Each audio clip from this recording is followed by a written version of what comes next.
2 Samuel 6. David rassembla encore toute l'élite d'Israël, au nombre de 30 000 hommes. Et David, avec tout le peuple qui était auprès de lui, se mit en marche depuis Balé-Juda, pour faire monter de l'arche de Dieu, devant laquelle est invoqué le nom de l'Éternel des armées qui réside entre les chérubins au-dessus de l'arche. Ils mirent sur un char 9 l'arche de Dieu, et l'emportèrent de la maison d'Abinadab sur la colline. Uza et Akjo, fils d'Abinadab, conduisaient le char 9. Ils l'emportèrent donc de la maison d'Abinadab sur la colline. Uza marchait à côté de l'arche de Dieu, et Akjo allait devant l'arche. David et toute la maison d'Israël jouaient devant l'Éternel de toutes sortes d'instruments de bois de cyprès, des harpes, des luttes, des tambourins, des sistres et des cymbales.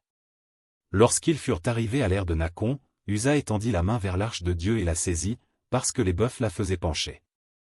La colère de l'Éternel s'enflamma contre Uza, et Dieu le frappa sur place à cause de sa faute. Uza mourut là, près de l'arche de Dieu.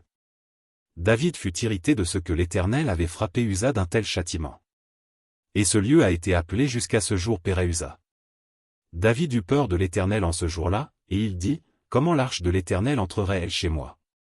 Il ne voulut pas retirer l'arche de l'Éternel chez lui dans la cité de David, et il la fit conduire dans la maison d'Obed-Édom de Gath.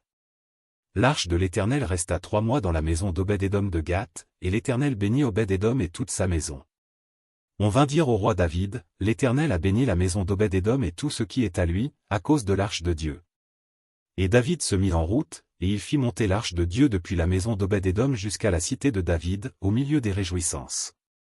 Quand ceux qui portaient l'arche de l'Éternel eurent fait 6 pas, on sacrifia un bœuf et un veau gras.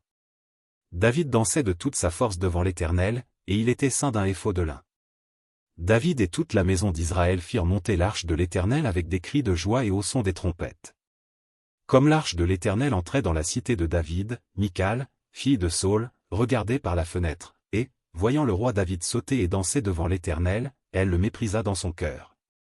Après qu'on eut amené l'arche de l'Éternel, on la mit à sa place au milieu de la tente que David avait dressée pour elle, et David offrit devant l'Éternel des holocaustes et des sacrifices d'action de grâce. Quand David eut achevé d'offrir les holocaustes et les sacrifices d'action de grâce, il bénit le peuple au nom de l'Éternel des armées.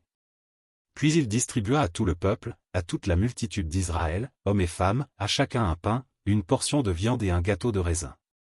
Et tout le peuple s'en alla, chacun dans sa maison.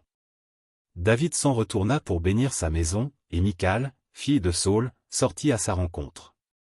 Elle dit, « Quel honneur aujourd'hui pour le roi d'Israël de s'être découvert aux yeux des servantes de ses serviteurs, comme se découvrirait un homme de rien. » David répondit à Michal, « C'est devant l'Éternel, qui m'a choisi de préférence à ton père et à toute sa maison pour m'établir chef sur le peuple de l'Éternel, sur Israël, c'est devant l'Éternel que j'ai dansé.